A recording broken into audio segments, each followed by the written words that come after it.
Ya, jadi gua dikirimin barang-barang yang banyak kayak gini dari Gigabyte dan juga Thermaltake ya, sampai ke monitornya yang gede kayak gini. Kira-kira kalau semuanya ini kita rakit menjadi PC, gimana ya?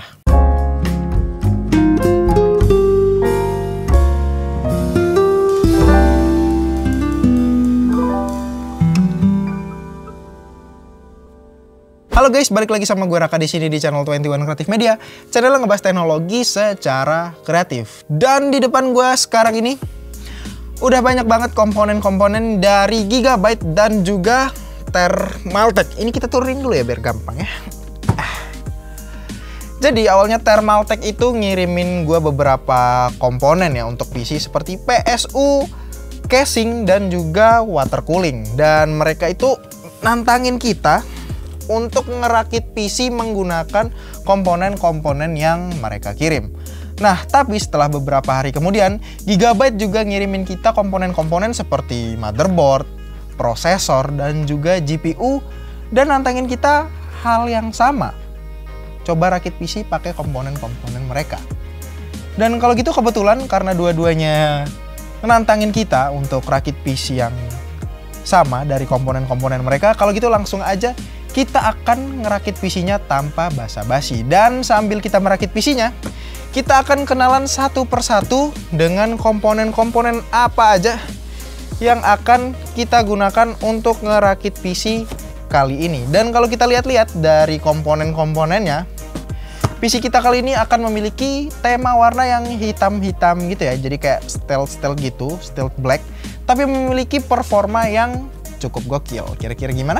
Tapi sebelum kita mulai ngerakit PC-nya, kayaknya ini kita beresin dulu biar nggak menuh-menuhin meja gue yang sempit ini ya. Kita taruh bawah biar nanti kita ngerakit PC-nya di meja ini ya.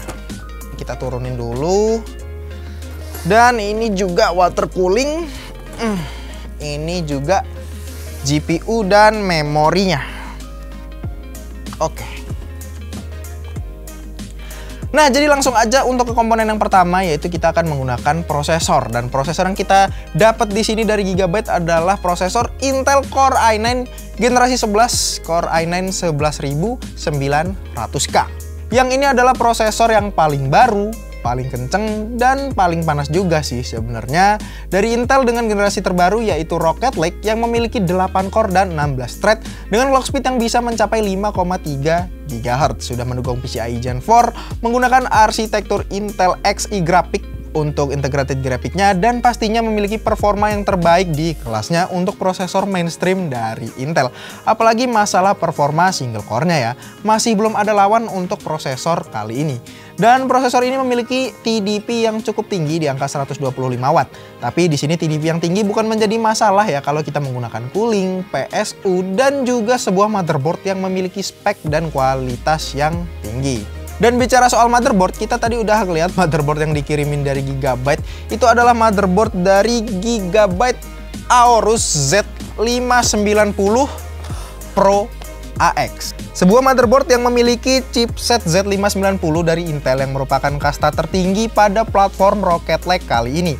Memiliki power delivery yang cukup ekstrim dengan direct power pass 12+1 dengan masing-masing power choke yang mampu mendeliver sampai 90 ampere. Selain memiliki power delivery yang cukup ekstrim, motherboard ini juga memiliki fitur yang sangat lengkap, mulai dari slot M.2 NVMe yang sangat banyak sampai 4 slot yang sudah mendukung PCIe Gen 4. USB portnya juga udah cukup lengkap, LAN-nya udah 2,5 GB, dan tentunya udah include Wi-Fi 6 dan Bluetooth 5 dengan antena yang cakep. Tentunya motherboard ini udah lengkap banget buat yang nyari motherboard dengan konektivitas, fitur, dan durabilitas yang tinggi. Dan harganya ini juga cukup lumayan ya. Dan kalau gitu kita akan langsung aja pasang prosesor Intel Core i9 ini ke dalam motherboard Aorus Z590 Pro AX-nya.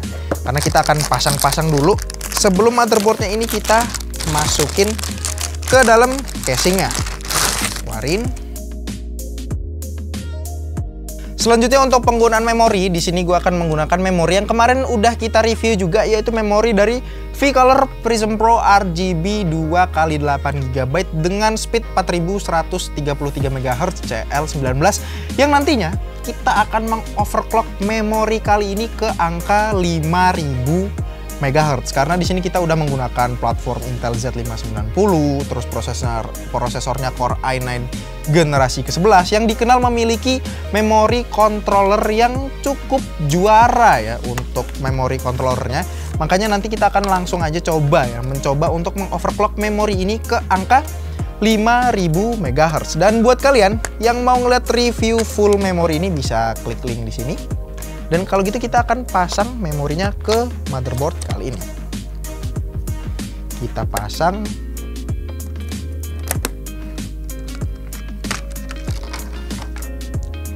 Sini kita pasang lagi biar dual channel.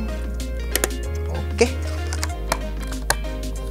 Jadi karena memori dan juga prosesornya udah kita pasang, selanjutnya kita akan memasang SSD, dan di sini kita akan menggunakan SSD yang biasanya kita pakai lah ya, SSD yang standar-standar aja, yaitu SSD dari Samsung 970 Evo Plus NVMe SSD 500 GB. Dan kalau gitu kita akan langsung aja pasang motherboard dan semua komponen-komponen di dalamnya ini ke dalam casingnya, dan baru nanti kita akan pasang komponen-komponen selanjutnya. Dan untuk casingnya di sini kita akan menggunakan casing yang udah dikirimin juga dari Thermaltake ini, yaitu adalah casing Thermaltake H350 tempered glass. Yang ini sebenarnya udah cukup lama ya dikirimin oleh Thermaltake, tapi gue belum nemu aja casing ini kira-kira mau gue buatin konten apa ya, karena kalau cuma review casingnya doang dibuatin satu video kayaknya menurut gue kurang menarik. Nah, jadi akhirnya kita ketemu juga konten yang bisa kita pakai casing kali ini. Sebenarnya casing ini cukup bagus ya, karena dia ini memiliki material yang cukup tebal, untuk tempered glassnya juga cukup tebal, memuat slot ekspansi yang cukup banyak ya. Di sini ukurannya ATX, di depannya itu kalian bisa pasang radiator triple fan, di atasnya itu bisa dipasang dual fan radiatornya sampai ke 280 mm, dan juga dia di sini udah punya power supply shroud, dan di depannya sebenarnya juga ada RGB yang kelihatannya ini cukup menarik ya, karena dia agak berbeda dari casing pada umumnya, karena RGB-nya di sini kalian itu cuma bisa lihat RGB-nya dari sebelah sini cuy. Kalau kalian lihat dari sebelah sana itu nggak kelihatan, karena RGB-nya kelihatannya kayak nyelip gitu, jadi memberikan efek RGB yang cukup berbeda dibandingkan casing-casing lainnya. Dan kalau gitu kita akan langsung aja pasang motherboard ini ke dalam casingnya, dan ini casingnya kita tidurin dulu biar mudah. Dan di sini kalian hanya perlu melepas 2 buah baut yang ada pada tempered glass-nya. Dan di tempered glass-nya ini di bagian bawahnya ada penyangga, nggak kayak casing-casing yang punya tempered glass pada umumnya, yang kalau kalian lepas bautnya itu tempered glass-nya bisa langsung jatuh dan rawan pecah. Tapi kalau ini dia ada penyangganya, jadi setelah kalian lepas bautnya, kalian harus mundurin sedikit, baru kalian bisa tarik tempered glass-nya kayak gini. Jadi dia itu aman banget kalau kalian ngelepas tempered glass-nya, jadi nggak gampang jatuh gitu kan.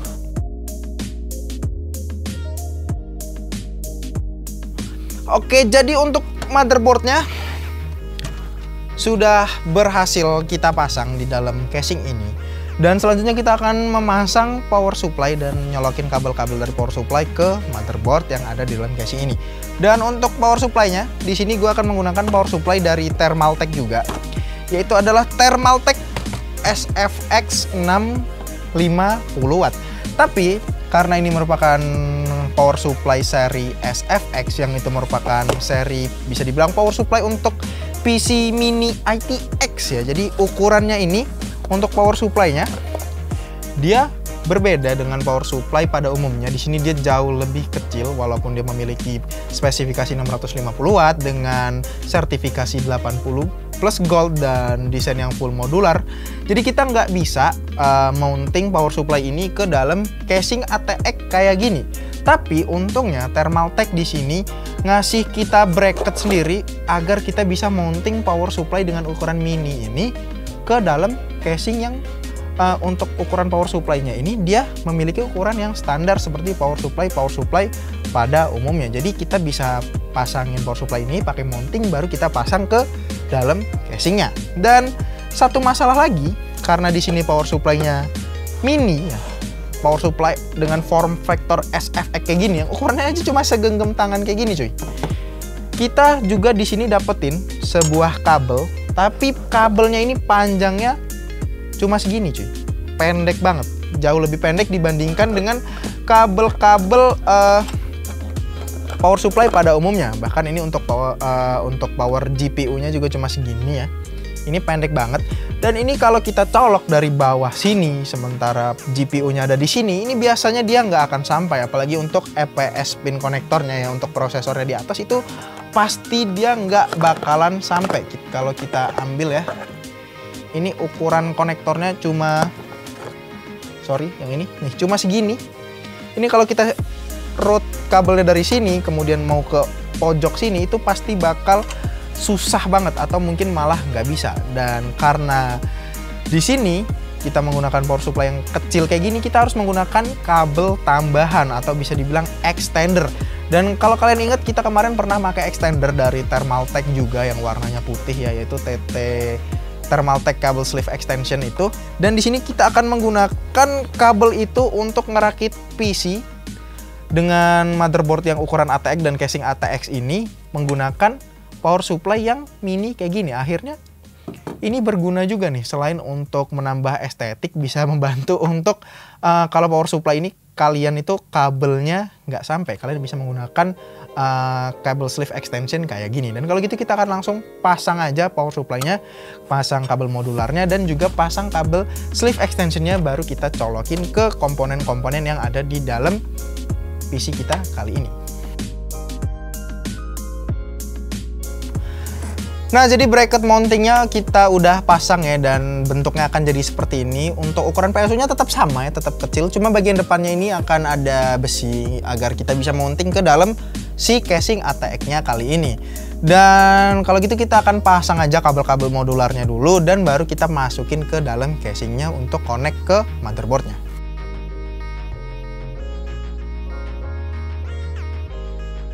Nah, di sini kita lihat ya, kalau di sini dia menggunakan kabel modular bawaan dari si power supply-nya. Ini kabel untuk konektor ke EPS konektornya untuk prosesor. Ini dia cuma sampai sini cuy.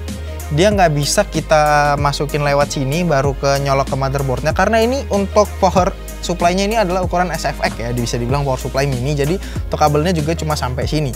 Makanya di sini kita akan menggunakan extender kayak gini untuk nyolokin EPS konektor ini bisa sampai ke motherboardnya. Jadi kita langsung pasang aja. Dan yang terakhir di sini adalah extender atau kabel sleeve untuk power pin GPU-nya. Karena kalau kita lihat di sini untuk kabel GPU-nya di sini dia bercabang dua kayak gini ya. Dia bercabang dua kayak gini. Dan kalau power GPU-nya itu cuma pakai misalnya 1x8 pin aja, pastinya kan juga jelek banget ya kalau kita cuma colokin satu kayak gini, terus satunya ini kayak ngegantung di bawah gitu. Dan karena kita di sini pakai kabel sleeve extension ini, selain bisa memperpanjang kabel, dia juga bisa mempercantik karena di sini kelihatannya lebih rapih ya. Nggak ada kabel-kabel yang ngejuntai-juntai kayak gini. Jadi nanti di ujung GPU-nya dia cuma menggunakan satu kabel kayak gini aja, kalau dia menggunakan 1x8 power pin. Jadi kelihatannya jauh lebih rapih. So, jadi kalau kita udah lihat di sini semua kabelnya udah kepasang ya, untuk kabel EPS 8 pin untuk power prosesor dan juga kabel 24 pin untuk motherboard. Dan di sini masih ada satu kabel lagi yang belum kepasang, yaitu adalah kabel 8 pin untuk GPU-nya, karena di sini belum kita pasang GPU. Nah, tapi sebelum kita memasang GPU ke dalam komputer kali ini, kita akan menginstal dulu untuk CPU coolernya, karena menurut gua untuk memasang CPU cooler ini agak sedikit repot ya. Jadi kita perlu ruang yang agak luas. Jadi kalau kita pasang GPU-nya duluan kayaknya akan sedikit merepotkan. Dan kalau gitu kita akan langsung aja pasang CPU coolernya. Dan di sini kita akan menggunakan CPU cooler dari Thermaltake, yaitu adalah Thermaltake TH360 RGB Cinch, yang ini merupakan all-in-one liquid cooling dengan radiator triple fan berukuran 360 mm, yang di sini ya gunanya untuk mendinginkan si prosesor kita yang cukup panas ini ya, memiliki TDP 125 watt. Apalagi kalau nanti prosesornya itu kita unlock bisa menjadi TDP-nya itu ke angka 300 watt. Dia bisa narik listrik sampai 300 watt, dan tentunya hal itu membutuhkan pendinginan yang cukup ekstra. Jadi di sini kita akan menggunakan pendingin yang cukup besar juga seperti ini, yaitu dari Thermaltake. Dan di sini warnanya ini hitam, nggak seperti TH240 Snow Edition yang kita pakai kemarin untuk rakit mini PC yang itu warnanya putih. Yang ini adalah versi yang warna hitamnya, tapi dengan ukuran radiator di angka 360 mm, dan ini kelihatannya bisa untuk mendinginkan si prosesor Core i9 11900K yang cukup panas kali ini. Dan kalau gitu kita akan langsung aja menginstal ini benda, radiator ini ke dalam prosesor, ke dalam PC-nya, bukan ke dalam prosesornya. Nah kalau gitu kita akan langsung aja pasang ke dalam casingnya.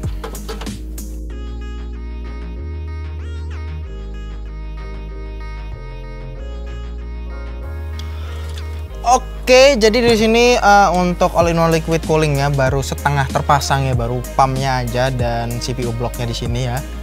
Tapi di sini kita lihat kalau casing ini bagian depannya ini dia nggak transparan ya, nggak terbuat dari kaca maupun dari akrilik. Jadi kita akan mencoba untuk mounting fan di bagian depannya ini ya, triple fan yang ada untuk bagian depannya ini terbalik alias menghadap ke dalam PC-nya. Karena kalau kita adepin seperti biasa ngadep ke depan sana, ini warna RGB dari triple fan-nya ini untuk all-in-one liquid coolingnya jadi ketutupan, jadi nggak kelihatan gitu kalau PC-nya cakep kan.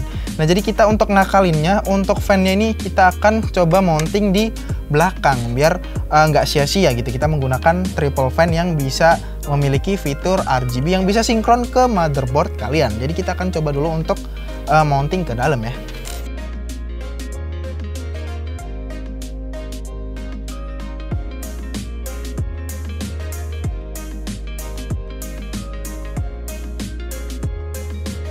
Oke, jadi di sini all-in-one liquid cooling dan semua kabelnya udah selesai gue pasang ya. Kalau kita lihat di sini untuk fan-nya di sini dia menghadap ke dalam ya agar RGB-nya itu nantinya kelihatan. Dan selanjutnya yang akan kita pasang di sini tinggal GPU-nya aja. Dan di sini kita akan menggunakan sebuah GPU dari Gigabyte juga ya, karena kali ini kita sponsornya Gigabyte dan juga Thermaltake. Jadi di sini yang gue gunakan adalah Gigabyte RTX 3060 12GB GDDR6 Gaming OC. GPU yang punya 12 GB VRAM GDDR6 menggunakan arsitektur Ampere, udah mendukung PCIe Gen 4, resizable bar dan tentunya ray tracing. Dan GPU ini memiliki desain yang sangat modern ya, dan memiliki triple fan untuk pendinginan GPU-nya. Dan kalau gitu kita akan langsung aja pasang GPU RTX 3060 ini ke dalam PC kita kali ini. Kita keluarin dulu. Gigabyte. Kebalik, sorry. Set.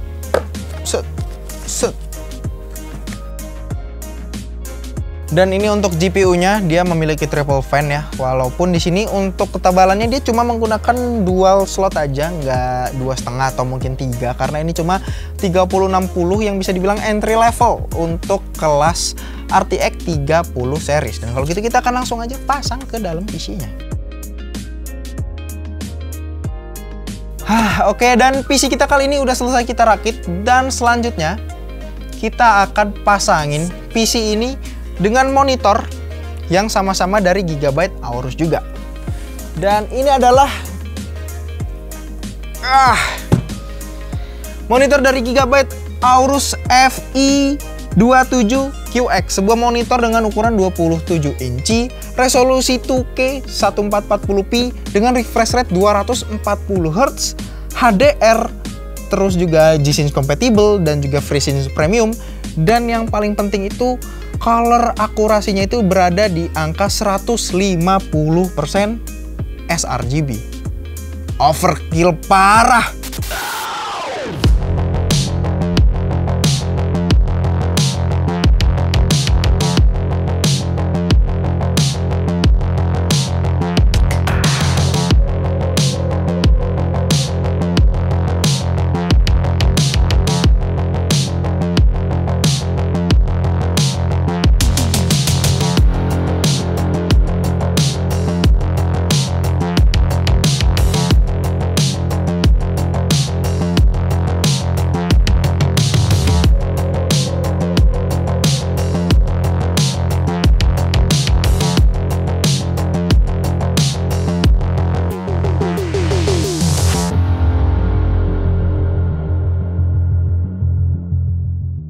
So, jadi kita udah selesai ngerakit PC di belakang gua kali ini, dan overall gue suka dengan tema build PC yang kayak gini ya, yang dia itu nggak terlalu banyak RGB, tapi dia memiliki tema yang stealth black dan juga powerful. Dan PC ini dipakai untuk produktivitas itu udah mantep, apalagi untuk dipakai gaming. Ditambah lagi dengan monitor dari Aorus FE27QX-nya yang memiliki resolusi 2K 1440p dengan refresh rate 240Hz dengan akurasi warna yang cukup nyaman ya, di angka 150% sRGB, jadinya bikin kita makin nyaman menggunakan PC kali ini. Jadi udah responsif, kenceng, dan juga powerful. So, jadi sekian aja video rakit PC kita kali ini. Gue mau berterima kasih kepada Gigabyte dan juga Thermaltake Indonesia yang udah ngirimin kita komponen-komponen yang cukup mantap, sehingga kita berhasil untuk merakit sebuah PC yang cakep kayak gini. Gimana pendapat kalian? Tulis di kolom komentar di bawah ya. Kalau gitu sekian aja untuk video gue kali ini. Jangan lupa like, komen, dan juga subscribe. Sampai ketemu di video selanjutnya. Gue Raka pamit undur diri. Signing out. Monitornya sangat OP.